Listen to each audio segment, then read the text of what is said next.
YCP వాళ్ళు అడుగుతున్నారు ఎలా సాధిస్తావని. నువ్వు 40,000 కోట్ల మద్యపానాన్ని నిషేధించి, నువ్వు దొంగసారా కంపెనీలు పెట్టుకొని, కల్తీ సారాల కంపెనీలు పెట్టుకొని నువ్వు దోపిడీ చేసి నువ్వు డబ్బులు సంపాదించినప్పుడు ప్రజల కోసం మేమెందుకు కొత్త ఆలోచన చేసి ఎందుకు డబ్బులు సంపాదించలేము? ఎలా సంపాదిస్తాం డబ్బు?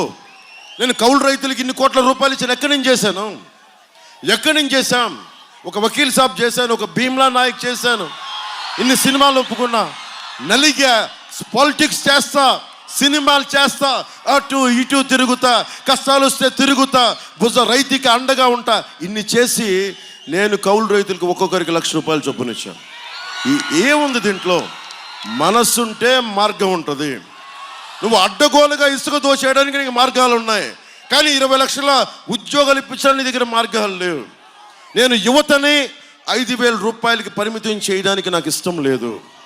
మీరు ₹5,000 10 మందికి ఇచ్చేంత స్థాయిలో ఒక్కొక్క యువకుడు, ఒక్కొక్క యువతి ఉండాలని నేను కోరుకుంటాను.